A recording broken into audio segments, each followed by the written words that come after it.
So I'm going down this dark road. It's about, well, I'm actually running a little bit late today, 6:15. And, excuse me. Just did a video that you've probably seen by now on how bad could it be. And actually, I think what I'd like to do with this video is I'd like to actually focus on my feelings of where Canada could stand in the event of the United States having a hyperinflation due to a dollar collapse, or the nation goes bankrupt, they default on a debt. What does that mean for Canada? The truth be told is that Canada's banks are not in the position of the United States. We have our banks are highly regulated.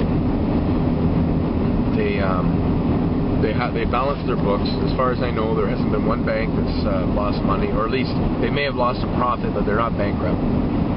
No Canadian banks, as far as I'm aware of at this time, have had bankruptcy.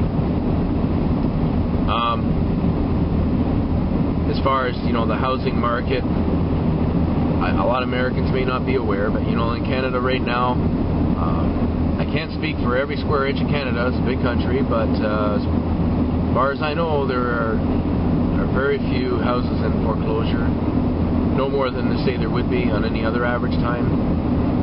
You might find, we shop in a town of about 7,000 people. There's another one locally. It's about 4,000 people and surrounding communities and that. And I think you'd be hard-pressed to find even one power sale. Actually, I know of one right now in another small town that my friend lives in.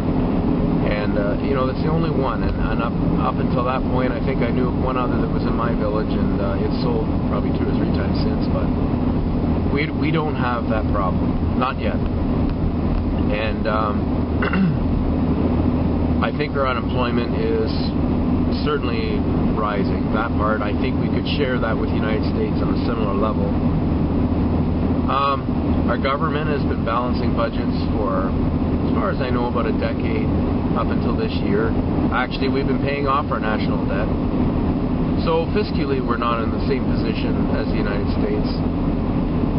Now, with all this, goodness that we have and whatnot, because I do feel we're a lot more stable. I mean, from some of the videos I've seen from down in California and some stories I've heard from Kitten Can in New York, pardon me, it's true, like, what I've seen down in the United States is pretty horrific compared to what I'm seeing up here. And I've done some videos showing some of the retail sector, a lot of closed storefronts, and that is huge around here for that town, really. There's no such thing as a store closing in that town unless it's opening up for a bigger one. Not since I moved there in 7 years. And now I'm seeing empty storefronts and businesses closing. So there's certainly an effect, don't get me wrong. We're not recession-proof up here, that's for sure. But where we stand very vulnerable, even though we have all these good things, 80% of our trade is dealt with through the United States, our foreign trade. The United States is our biggest customer, by far. And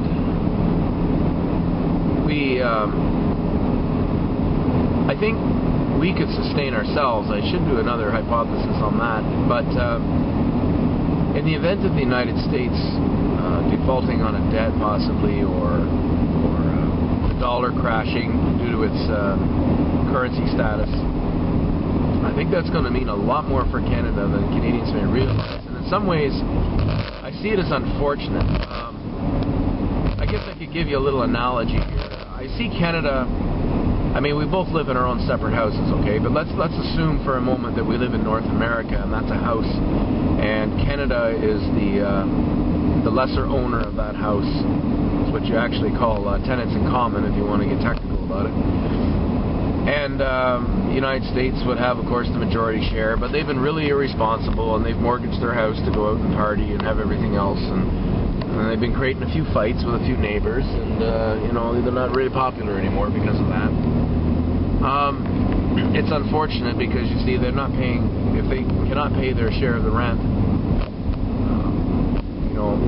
because of the amount that we own in North America, we won't have enough to sustain the entire house or to ward off any of it. In other words, we cannot cover the United States debt to keep the United States afloat if everybody else, like China and that, decide they're not going to lend money. I hope you can hear this, man. I got this fan going. Anyways. But, if the dollar collapses to a certain value, who knows what and how much, it wouldn't take a lot to make a huge impact. And, automatically, manufacturing, 80%, a lot of factories I've worked in just locally here, if not half, more than half, up to 80% of their businesses to the U.S., they might as well just tell everybody to go home for the rest of the day. Because there's going to be, the orders will be canceled probably overnight or very short thereafter.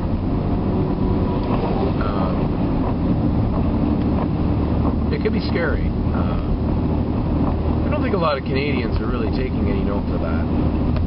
I think there's a few. I think there's one guy called Fever I Am. I have watched, I think, one video, and I wished I had more time to watch more videos, but man, I'd be on YouTube all day, and that would be nice and all, but I do have to earn a living, so I already subscribe to, I don't know, maybe, I think we have about 60 people we subscribe to already, but I think quite a few of them are involving the economy.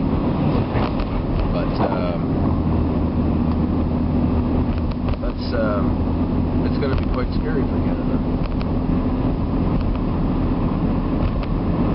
The trucking industry would probably come to a halt. If you've ever been to our borders, like I haven't been to the border in probably ever, long time, and I know that from anything I've seen on footage and that the amount of trucks that go through the border are unreal.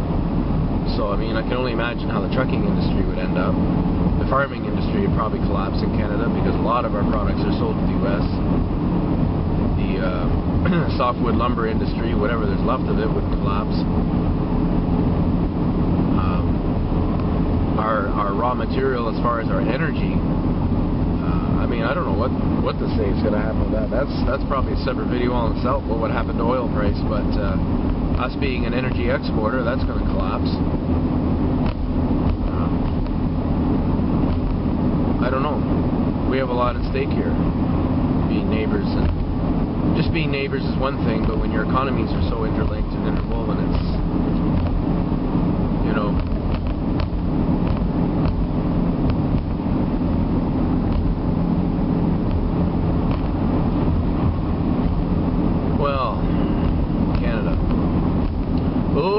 Canada, home of the free. Yeah, everything's free around here.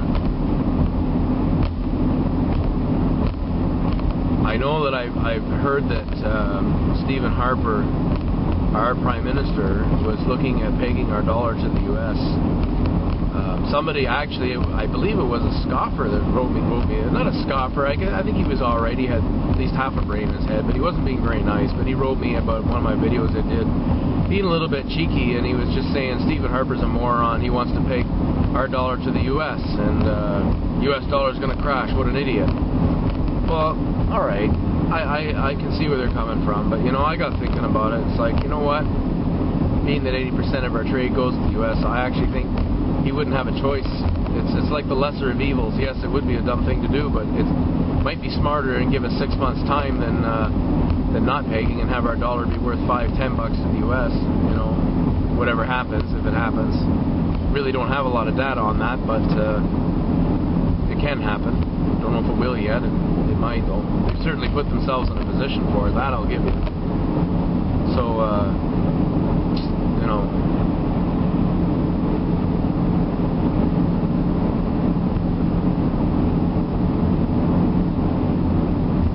of course, having said that too, though, if we are pegged to the dollar, it probably would cause an automatic hyperinflation for Canada. So it's kind of a lesser of evil, I would think, but I don't know what else you could do. I'll give you my 2 cents on what we should have done for Canada, and this is how I observe it. So, I might not have every piece of data available to me, so, hear me out, but, Canada's a big country, and I don't think we really need to import anything from anybody. And I'm not bragging, I'm just stating some facts here. we don't manufacture everything for ourselves. Like, we do import, but I'm saying we don't need to. I mean, we do build cars. I mean, they're Ford, Chrysler, GM, Toyota, Honda. We don't own any of them. We used to own a car company years and years ago, but excuse me again. But you know, we could be manufacturing a lot of our own things, and we have more than enough energy for our own needs. I mean, plenty. I mean, if we can supply the United States with, you know, gosh, I think it's like 80% of our natural gas goes to the United States, some crazy thing like that. But you know, we could basically, if we really wanted to, if I was Prime Minister, and I know that it's easy to say sitting in my car right now, but as Prime Minister, I know it would be a lot more difficult to do this. But my 2 cents worth, if I was Prime Minister, knowing full well what can happen, I would remember, first of all, that I was Prime Minister of Canada, not of the World Trade Organization, not Prime Minister of China, not Prime Minister of the United States of America. I was represented for Canada, so I would have to first put Canadians' interests number one. And I would have a good, honest look, and I would hire some really good professional economists. You know, people that are going to have a lot more insight than I will, at least on the finer details, have more data or whatever, at least to clarify a theory on this. And let's assume that everything I've said is true. That, yeah, you know, the dollar is verging on the verge of collapse, and there's a 90% plus probability that it's going to happen, you know, within the decade or sooner. Or at least it's not a matter of when or if, or I should say if, but it is going to happen. It's just a matter of when. I would certainly start taking any preparation for that. One of the things I would do is shut down the borders as much as possible, and try to be self-sustaining, just like any individual is doing right now. I mean, individuals all over the YouTube, all over the internet, even in person, you know, people are looking for more self-sustainability because they recognize that as being a survival tool. When you can no longer rely on foreign trade, you know, whether it's going to Walmart for your food, in this example, you start growing your own. Well, I would do the same thing as a nation. I would try to come back to being self-sustaining, and for Canada that wouldn't be hard. The biggest leap and the biggest challenge leaping back to self-sustaining would probably be 2 things. Manufacturing, because of the way it's been left out to dry, basically. I mean, it would take years to get these buildings up and running and get people trained and whatnot. And probably the other thing, which would be, in my case, a simple thing, is just going up to these people and just ripping the paper in their face, but that's maybe just me. But all of the political deals that have been signed and sealed and locked away and whatever, and imprisoned, and you know, with our trade, and I'll be honest, I haven't had a lot of time yet to really start looking into the World Trade Organization and start reading the fine print on some of these trade deals that have been made. I've been planning on it. I'd like to get more feedback because, of course, it's a contract, and there are conditions to a contract, and there's conditions to not fulfilling a contract, and anybody in business knows this, as I'm learning more, of course, with real estate.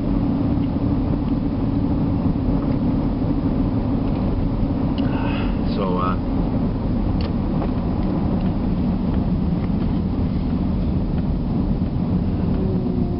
it would be rather difficult, but, you know, I'm sorry, in the end, either those things shouldn't have been signed in the first place without consulting Canadians or thinking it through further, which is what I tend to think, or, you know, there's got to be ways to get out of these things. We're a sovereign nation, you know, we're not a pet project of the world. You know, as far as I'm concerned, I don't care what paper was signed. We signed a Charter of Freedoms and Rights first, and any other contract signed with anybody else does not make the Charter of Freedom and Rights null and void. It doesn't do that. And does not make the commitments that our leaders have made to their own people null and void. Just because you've signed a free trade agreement with India or China over making stuff that we need to survive does not mean that it makes null and void your commitment. And I'll remind you people that you work for us. You're employees, okay? You're our representatives. Just like a real estate agent, okay? I represent my client. I do not tell my client what to do. Matter of fact, it's against the law for me to even tell them what price to accept or to list at. I can only advise them. And the decision is ultimately up to my client.